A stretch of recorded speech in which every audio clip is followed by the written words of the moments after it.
So good morning everyone, I hope you're all well. Welcome to today's webinar where we're going to be looking at setting employee goals and objectives.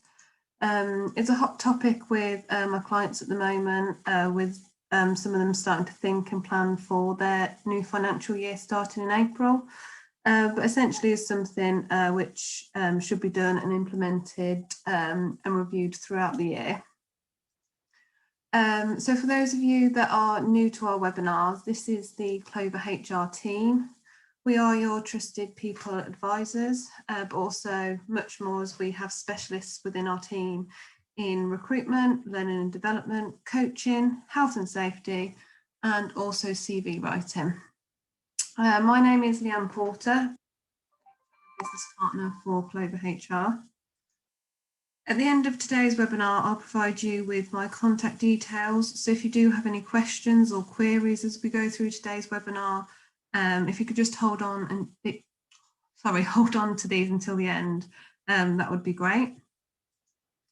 Hopefully I have muted the microphones and ask that you do keep your microphones muted throughout today's session, just to help keep the background noise to a minimum. So let's have a look at what we will be covering today. So we'll be looking at why employers should set employee goals and objectives. We'll look at how to set employee goals and objectives, and we'll also look at reviewing employee goals and feeding back to employees. So employee goals are at the heart of successful performance management. Goals can help to align employees with the company's mission and strategy. They also help employees see how their contributions fit into the bigger picture and the value that they can bring to an organisation. Setting goals helps employees to stay motivated, as they can see how their individual performance links to the overall business success, whilst also increasing their productivity. Setting goals can give employees more self-confidence and reduce stress, resulting in employees being happier, which means they'll be more productive. And additionally, setting goals can help to retain key employees within the business by providing them with a clear career development path and making them feel valued. And in essence, without the right goals in place, employee performance and engagement can suffer. So I guess what is the difference between setting goals and objectives? Essentially, goals are the outcome you intend to achieve, whereas objectives are the actions that help you to achieve a particular goal. So why is it important for employees to have goals and objectives? So goals and objectives can help people and companies to achieve more, faster, and also with less. They can be used as a powerful tool and can benefit through increased alignment. So goals and objectives can give a common purpose to employees, managers, and also business leaders.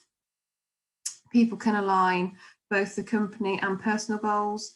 So for example, promotion to better achieve and exceed company-wide targets. It gives clear direction. So goals and objectives provide employees with guidance on how best to spend their time, with projects to focus on and how much of their time should be spent on each activity. It provides thoughtful planning, so setting goals encourages employees to plan and motivate them to create and execute their own plans and objectives to achieve the goals. It provides performance motivation, so goals can motivate, inspire and fuel higher performance in employees. And employees may also seek out existing knowledge that they have or build on a knowledge base and develop new skills. And it also is an effective form of evaluation. So as mentioned before, goals and objectives are at the heart of performance management and can help companies objectively measure an employee's performance and measure their success. So now let's move on to have a look at how to set goals and objectives.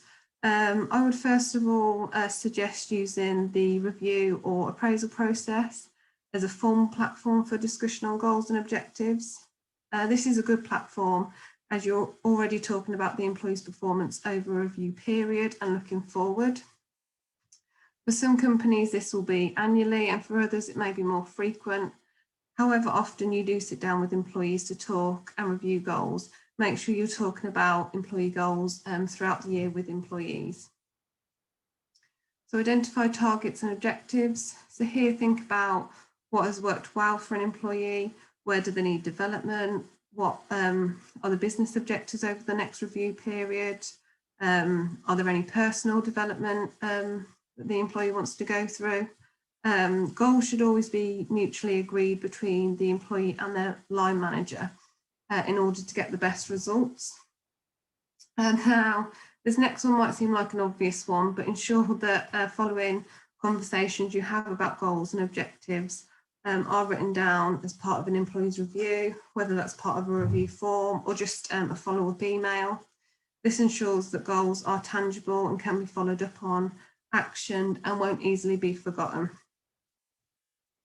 So then ensure goals are SMART. So in order for goals to be meaningful, they should be specific. So set a clear outline of what the employee is required to achieve.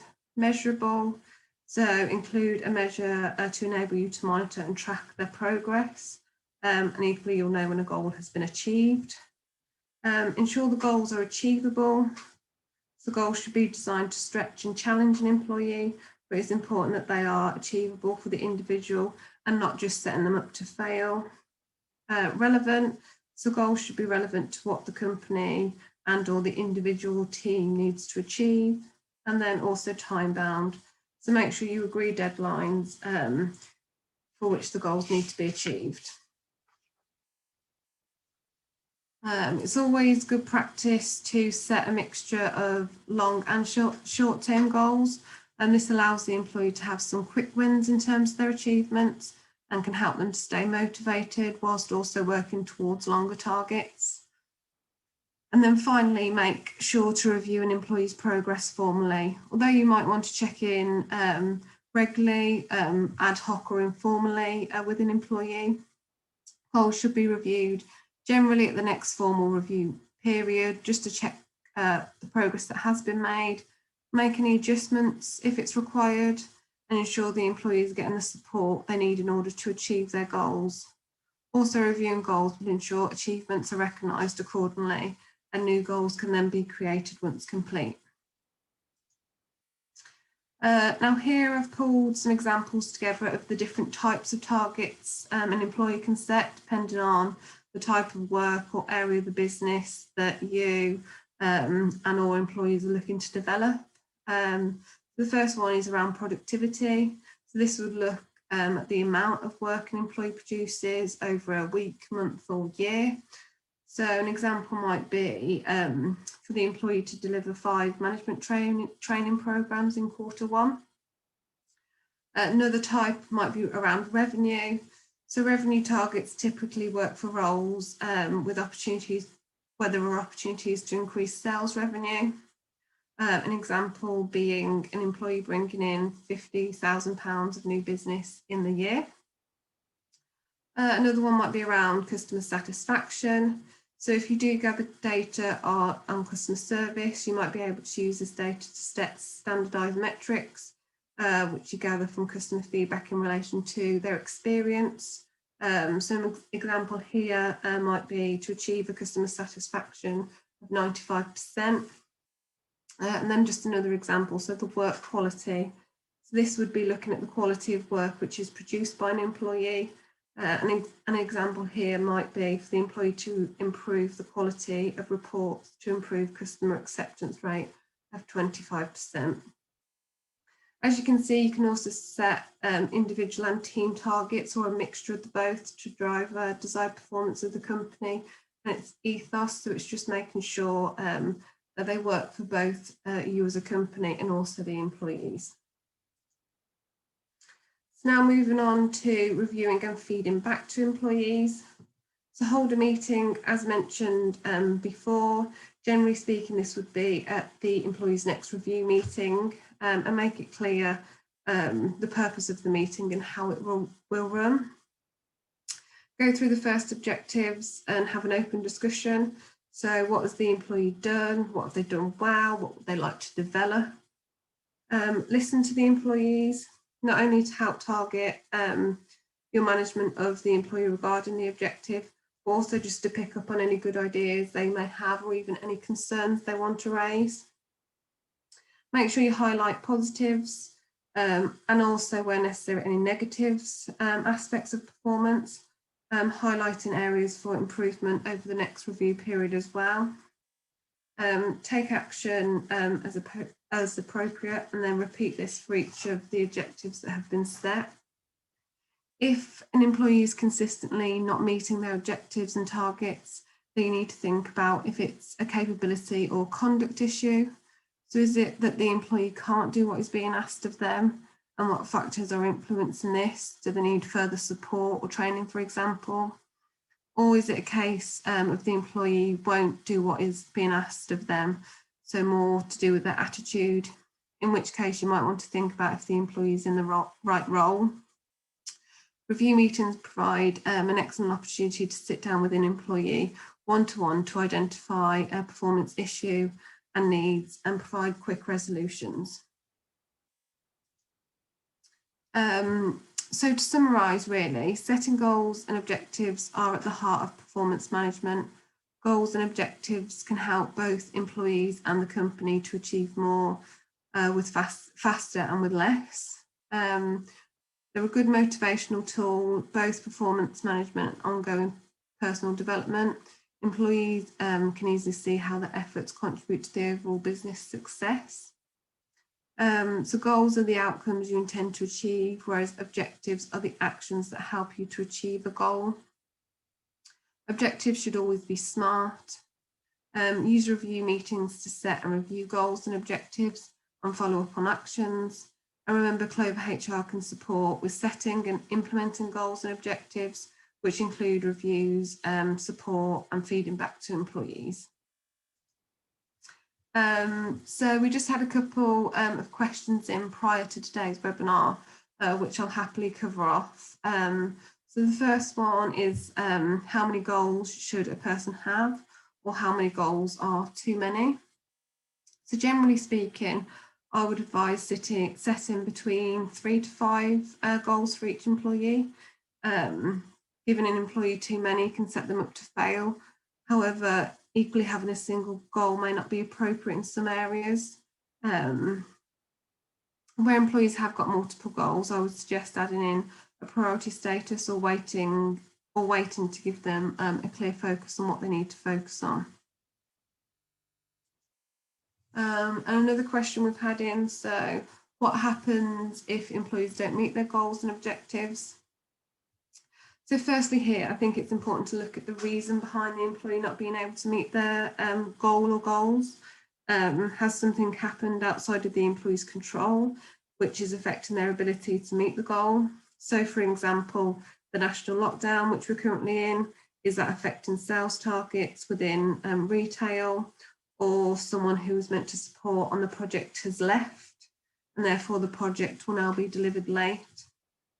And then there are factors which are within the employee's control, so things such as time management, prioritisation and competencies. I think once you know the root cause, then you can decide on the best course of action to take. If it is factors which are outside the employee's control, then you can use this as a learning opportunity with the employee and discuss how better to anticipate any risks and mitigating against them moving forward. If they're generally falling into the second group, then it's important to talk to the employee about how they can turn their performance around and what needs to happen. And that is it for today's session. So thank you for attending today's webinar and your attention. I do hope you've found the information and the details we've covered useful. If you did need any further support or you have any additional questions which you want to run past me, then please do get in touch. My email address and telephone number are up on the screen at the moment. And remember, Clover HR can support with implementing and deploying goals and objectives. So please do get in touch if you would like any further support on this. Thank you.